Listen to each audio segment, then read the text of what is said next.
आओ जम्बू द्वीप की सैर करें। इस वीडियो को देखने से आपको जम्बू द्वीप के बारे में सारी जानकारी होगी। आप इस वीडियो को निरंतर देखते रहें। तिरछे लोक के जिस द्वीप में हम रह रहे हैं उसका नाम जम्बू द्वीप है। इसका नाम जम्बू द्वीप क्यों पड़ा? तो इस जम्बू द्वीप का जो मालिक देव है वह जम्बू वृक्ष पर निवास करते हैं और यहाँ यत्र तत्र सर्वत्र जम्बू वृक्ष और जम्बू वन है जो नित्य कुसुमित रहते हैं। जम्बू वृक्षों की बहुलता के कारण इस द्वीप का नाम जम्बू द्वीप पड़ा। जम्बू द्वीप का मालिक अनादृत नाम का रिद्धि संपन्न देव है जो वानवेंद्र जाति का है, जिसकी एक पल्यम की स्थिति है।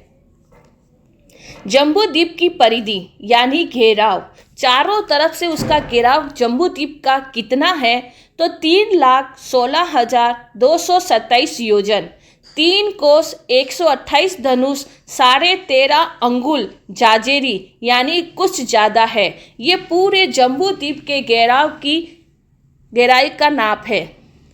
जम्बू द्वीप में क्या रचना है? तो जम्बू द्वीप के अंदर 7 क्षेत्र और 6 पर्वत हैं। इसके नाम इस प्रकार हैं: भरत क्षेत्र, दूसरा हेमवय क्षेत्र, तीसरा हरिवास क्षेत्र, चौथा महाविदह क्षेत्र, पांचवा हरण्यवय क्षेत्र और छठा रम्यकवास क्षेत्र, सातवां ऐरावत क्षेत्र। अब जो यहाँ पर वर्ष लिखा है उसे वास भी कह सकते हैं, जैसे रम्यकवास क्षेत्र। अब ये 7 क्षेत्र हैं। अब 6 पर्वत कौन कौन से हैं? चूल हिमवंत पर्वत, महा हिमवत पर्वत, निशीत पर्वत, नीलवंत पर्वत, रुक्मी पर्वत, शिखरिनी पर्वत। इसको शिखर भी पर्वत बोल सकते हैं और शिखरिनी पर्वत भी बोल सकते हैं। इस तरह जम्बू द्वीप के अंदर 7 क्षेत्र और 6 पर्वत हैं। आपको पूरा नक्शा बता रहे हैं जिससे आप जान जाएंगे। ये पूरा जम्बू द्वीप का नक्शा है। इस नक्शे को आप देख रहे हैं, इसको और गहराई से बता रहे हैं। जैसे कि यहाँ पर दक्षिण दिशा में भरत क्षेत्र है। आपको भरत क्षेत्र का नाम दिख रहा है, तो भरत क्षेत्र है और भरत क्षेत्र यहाँ पर एक क्षेत्र और एक पर्वत आता है। जो सोने के समान दिख रहा है वो हिमवत क्षेत्र, उसके नीचे जो पर्वत दिख रहा है वह चूल हिमवत पर्वत है।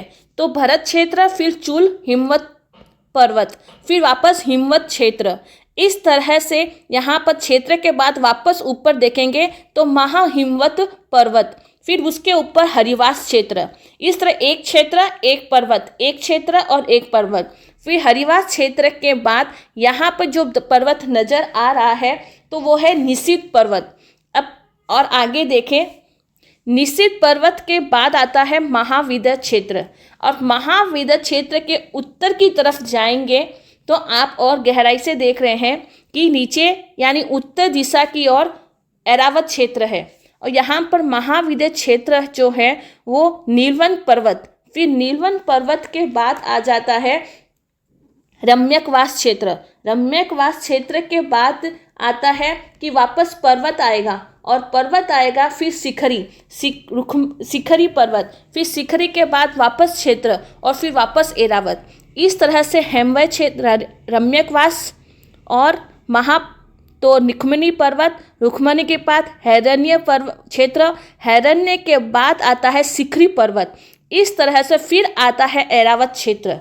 तो इस तरह से ये पूरा जम्बू द्वीप का नक्शा आपके सामने रखा है। बीचों बीच मेरू पर्वत, मेरू पर्वत के आजू बाजू महाविदह क्षेत्र और 30 अकर्म भूमि जो बोलते हैं उसमें से एक एक कर्म भूमि और एक एक अकर्म भूमि इस जम्बू द्वीप के अंदर है। यानी एक भरत, एक ऐरावत, एक महाविदह क्षेत्र। ये 3 चीज़ें जो एक एक हैं वो जम्बू द्वीप में है और एक हेमवय, एक हैरण्यवय, एक हरिवास, एक रम्यवास, एक देवकुरु और एक उत्तर कुरु। इस तरह से 6 तो है अकर्म भूमि और 3 है कर्म भूमि जो इस जम्बू द्वीप के अंदर आपको दिखा रहे हैं। अब आगे सुनिए कि भरत क्षेत्र जम्बू द्वीप के दक्षिण दिशा में है। इसके उत्तर में चूल हिमवत पर्वत है। आगे आगे द्वीप समुद्र क्रमशः उत्तर उत्तर में रहे हुए हैं और अंतिम में एरावत क्षेत्र है। जम्बू द्वीप में मुख्य बड़ी नदियां 14 है। गंगा नदी, सिंधु नदी, रोहितास, रोहिता, हरिकांता, हरिसलीला, सितोदा, सीता, नरकांता, नारीकांता, सुवनकुला, रुपयकुला, रक्ता, रक्तावली, ये 14 नदियां हैं। ये बड़ी नदियां हैं जो जम्बू द्वीप के अंदर है। नदी का उद्गम स्थान कहाँ है, यानी ये जो नदियां हैं वो कहाँ से उत्पन्न होती है, तो यहाँ पर बताते हैं कि गंगा, सिंधु, रोहितासा, ये 3 नदियाँ पद्मद्रह से शुरू होती है। उसका उद्गम स्थान पद्मद्रह है। आपको पीछे नक्शा के द्वारा, चित्र के द्वारा भी आपको बताएंगे। रोहिता और हरिकांता ये महापद्म द्रह से उत्पन्न होती है। हरिसलीला, सीतोदा ये तीकिच्चा द्रह से उत्पन्न होती है। सीता, नरकांता, केसी द्रह, नारीकांता, रूप्यकुला, महापुंडरिक द्रह से उत्पन्न होती है। सुवनकुला और रक्ता, रक्तावती ये 3 नदियाँ पुंडरिक द्रह से उत्पन्न होती है। इस तरह से नदियों का उद्गम स्थान द्रह से उत्पन्न होता है। ये द्रह जो हैं, ये आपको द्रह बता रहे हैं, यह द्रह किस पर्वत पर रहे हुए हैं, तो ये पद्मद्रह चूल हिमवत पर्वत पर रहा हुआ है। महापद्मद्रह महाहिमवत पर्वत, तीकिच्चा द्रह निशित पर्वत पर, केसरी द्रह नीलवंत पर्वत पर और महापुंडरिक द्रह रुक्मणी पर्वत पर, पुंडरिक द्रह शिखरी पर्वत पर। इस तरह से ये द्रह जो हैं वो पर्वत के बीचों बीच रहते हैं। आपको चित्र के द्वारा बता रहे हैं कि इन द्रहों के जो मालिक हैं वो कौन है, किस जाति के हैं, तो ये इन ग्रहों के मालिक जो हैं वानवंतर जाति की देवियां हैं और इनके नाम इस प्रकार है। जितने जितने ग्रह हैं वहाँ पर वो देवियां, वहाँ पर उनके मालिक हैं। तो पद्म ग्रह पर श्री देवी का निवास रहता है, महापद्म ग्रह पर री देवी का निवास रहता है, तीकिच्चा ग्रह पर धृति देवी का, केसरी ग्रह पर कृति देवी का और महापुंडरिक ग्रह पर बुद्धि देवी का और पुंडरिक ग्रह पर लक्ष्मी देवी का निवास रहता है। इस तरह से ग्रह पर उनके मालिक भी हैं और वानवंत जाति की देवियां हैं और उनके नाम आपको पूरे बता दिया है।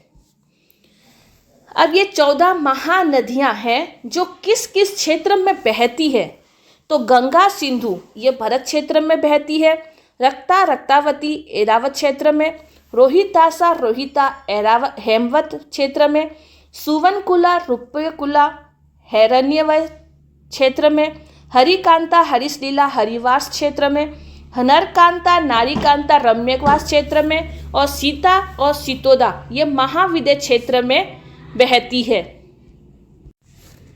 इस तरह से ये यहाँ पर आपको पूरा नक्शा बता रहे हैं। इस नक्शे के द्वारा आप जान सकते हैं कि भरत क्षेत्र के वहाँ पर ये जो पर्वत है, इस पर्वत चूलवन पर्वत पर ये पद्मद्रह है और पद्मद्रह से 2 नदियाँ निकल रही है, गंगा और सिंधु नदी। अब इस तरह से यहाँ पर और ऊपर महाहिमवत पर्वत है। तो आपको और डिटेल से बता रहे हैं कि पद्मद्रह से ऊपर महापद्मद्रह जो महाहिमवत पर्वत पर है और यहाँ पर 2 नदियाँ निकलती है, रोहिता और हरिकांता। यानी पद्मद्रह से 3 नदियाँ निकलती है, गंगा सिंधु और रोहितासा। महापद्म से 2 नदियाँ निकलती है, रोहिता और हरिकांता। और तीकिच्चा जो द्रह है उससे 2 नदियाँ निकल रही है, हरिसलीला और हरिकांत। इस तरह से आप देख रहे हैं। तो हरिवास क्षेत्र और यहाँ पर तीकिच्चा द्रह, और तीकिच्चा द्रह है वो निशित पर्वत पर है। इस तरह से आप नक्शा के द्वारा भी जान सकते हैं। अब आगे देखिए कि एरावत क्षेत्र के वहाँ पर भी 3 द्रह है, पुंडरिक, महापुंडरिक, केसरी। और इन पर जो है ये द्रह है और द्रह से नदियाँ निकल रही है। पुंडरिक द्रह से 3 नदियाँ, महापुंडरिक से 2 और केसरी द्रह से 2। इस तरह से या देख रहे हैं। अब द्रहों के बीच की क्या रचना है, प्रत्येक ग्रह में 1,20,50,120 रत्नों के कमल है। बीच में देवी का मुख्य कमल है। शेष सभी कमल रहे हुए हैं। 5 घेराव से शेष कमल रहे हुए हैं। आप नक्शे के द्वारा, चित्र के द्वारा बता रहे हैं। जैसे कि यहाँ पर ये पद्मद्रह है। पद्मद्रह गंगा सिंधु नदी जो यहाँ से निकल रही है, उसके वहाँ पर सबसे बड़ा फूल नज़र आ रहा है, कमल नज़र आ रहा है। वहाँ पर इस मुख्य देवी यानी श्री देवी का भवन है। श्री देवी वहाँ पर उनका निवास स्थान है। और बाकी जो छोटे छोटे, जो आपको करोड़ों तक संख्या बताई है, इतने छोटे छोटे कमल इनके आजू बाजू घेराव करे हुए हैं। यहाँ पर अन्य देवियों का महल है, भवन है। तो इन कमलों के ऊपर उनके भवन बने हुए हैं। यह देखो नियति की, कुदरत की देन। इस तरह से आप चित्र के द्वारा भी आराम से समझ सकते हैं। अब 6 पर्वत कितने ऊंचे हैं, किसके बने हुए हैं, वो भी आपको बता रहे हैं कि चूल हिमवत पर्वत 100 योजन ऊंचा है। ये पूरा स्वर्ण में यानी सोने का बना हुआ है। महाहिमवत पर्वत 200 योजन ऊंचा है। यह सर्वत्र रत्नमय है। निशीथ पर्वत 400 योजन ऊंचा है एवं सर्वत्र तपमय स्वर्णमय है। नीलम पर्वत 400 योजन ऊंचा है। यह सर्वत्र नीलम रत्नमय है। रुक्मी पर्वत 200 योजन ऊंचा है। यह भी चांदी का है, सर्वत्र रजतमय है। शिखरी पर्वत 100 योजन ऊंचा है। यह रत्नमय है। इस तरह से आपको चित्र के द्वारा भी बताते हैं। इस चित्र के द्वारा भी आप समझ सकते हैं कि 100 योजन का कौन कौन है। तो चूल, हिमवत और शिखरी, ये दोनों सोने के बने हुए हैं। अब आता है 200 योजन के कौन कौन है। तो महाहिमवत और रुक्मणी, ये दोनों जो है रत्नमय के बने हुए हैं, चांदी का बना हुआ है। अब 400 योजन के कौन कौन है। तो आता है निशीथ और नीलवंत, ये दोनों आप देख रहे हैं। तो एक तो है स्वर्णमय यानी तपा हुआ सोने की तरह है, और एक है नीलवंत।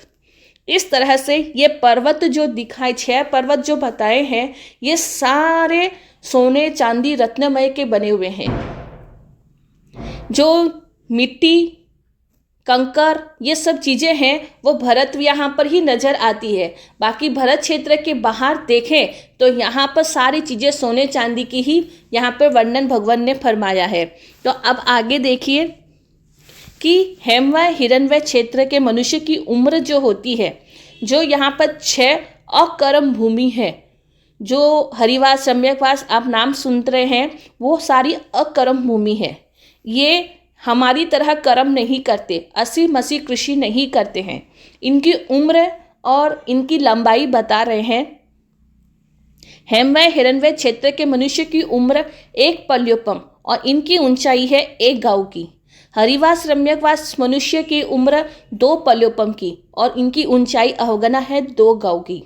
देवगुरु उत्तर गुरु मनुष्य की उम्र 3 पल्योपम की और अहोगना 3 गांव की। इस क्षेत्र को अकर्म भूमि क्यों कहते हैं। हेमवय आदि क्षेत्रों में जो मनुष्य हैं, वो जीवन यापन के लिए कार्य नहीं करना पड़ता है उनको। इनकी आवश्यकताएं जो होती है वो कल्प वृक्ष से पूरी हो जाती है। तो हरिवास, सम्यकवास आदि क्षेत्र अकर्म भूमि में कितने प्रकार के कल्प वृक्ष हैं। तो वो 10 प्रकार के कल्प वृक्ष बताए हैं। तो मंतंगा, भिंगा, तुड़ियंगा, दीप शिखांग, ज्योति शिखांग, चितंगा, चित्रसा, मणियंगा, गाहागारा और अनिगना। ये नाम सारे थोड़े डिफिकल्ट लग रहे हैं, लेकिन इनको आपको डायग्राम के द्वारा बता रहे हैं तो आपको बहुत इजी लगेंगे। अकर्म भूमि में आदि सब जहाँ पर भी है, वहाँ पर उनकी जो पूर्ति होती है वो 10 कल्प वृक्ष के द्वारा उनकी पूर्ति हो जाती है। तो यहाँ पर 10 कल्प वृक्ष आपको बता रहे हैं कि हेमवय क्षेत्र है और वहाँ पर 10 कल्प वृक्ष इस प्रकार के हैं। फल खाना हो तो फल के कल्प वृक्ष, माला चाहिए तो माला का, गृह यानी मकान वकान कुछ बनाना हो तो कल्प वृक्ष के पास जाते हैं और कहते हैं तो उनकी पूर्ति हो जाती है। वस्त्रों के कल्प वृक्ष, बर्तन के और इस तरह से वाद्य यंत्रों के, रत्न जनित दीपों के, सूर्य की ज्योति के और स्वादिष्ट भोजन के कल्प वृक्ष। इस तरह से 10 और गहना आभूषण जो भी चाहिए तो वो भी उनके कल्प वृक्ष हैं। तो इस तरह से तरह तरह के 10 प्रकार के कल्प वृक्ष का नक्शा सहित आपको बता रहे हैं। आपको आराम से समझ में आ गया है। अब आगे सुनिए कि जम्बू द्वीप के अंदर 14,56,090 नदियाँ हैं। इतनी देर आप जो नदियाँ सुन रहे हैं, तो अब टोटल जम्बू द्वीप के अंदर कितनी नदियाँ हैं वो वर्णन आपको बता रहे हैं कि जम्बू द्वीप के अंदर जैसे गंगा, सिंधु, रक्ता, रक्तावती, ये 4 जो मोटी नदियाँ हैं, तो उस एक एक नदी के 14,000 परिवार हैं। यानी गंगा नदी के 14,000 छोटी छोटी और नदियाँ, यानी उनका परिवार है। इस तरह से 14,000 को 4 से इंटू करने पर 56,000 आता है। रोहिता, रोहितासा, सुवनकुला, रुप्यकुला, इनके एक एक के 28,000 परिवार हैं। तो इनको 4 से इंटू करने पर 1,12,000 नदियाँ होती है। हरिकांता, हरिशलीला, नरकांता, नारीकांता, इनके एक एक के 56,000 नदियाँ होती है। इस तरह से इनको 4 से इंटू करने पर 2,24,000 नदियाँ होती है। इन सबको ऐड करते हैं 56,000, 1,12,000, 2,24,000, इन सबको ऐड करने पर 3,92,000 नदियाँ होती है। इस तरह जम्बू अब महाविद्य क्षेत्र, ये तो सिर्फ इनकी हुई है। अब महाविद्य क्षेत्र में 32 विजय है। तो 32 विजय में एक एक विजय में 2-2 नदियां हैं। सीता, सीतोदा, तो एक एक के 14,000 परिवार हैं। तो 32 विजय को 2 नदी से इंटू करने पर 64, और 64 को 14,000 एक एक नदी के परिवार है। तो इनको इंटू करने पर 8,96,000 नदियाँ होती है। और देवकुरु, उत्तर कुरु, जो महाविद्य क्षेत्र के वहाँ पर मेरू पर्वत के आजू ऊपर नीचे है, तो वहाँ पर एक एक देवकुरु और एक एक उत्तर कुरु में 84,000 नदियाँ हैं। तो इन सबको ऐड करने पर 10,64,000 नदियाँ होती है। और पीछे जो 3,92,000 था, तो उसको साथ में ऐड करने पर 14,56,000 नदियाँ हुई। अब 90 नदियाँ कैसे हुई, तो 90 नदियों को यहाँ पर बताते हैं कि जैसे कि यहाँ पे 14 तो आपको गंगा, सिंधु वो नदियाँ होती है, फिर 64 महाविद्य क्षेत्र की, और फिर 12 अंतर नदियाँ हैं जो पूर्व महाविद्य क्षेत्र, पश्चिम महाक्षेत्र में बहती है। तो इस तरह से 90 जो होती है वो मोटी नदियाँ हैं, बड़ी नदियाँ हैं।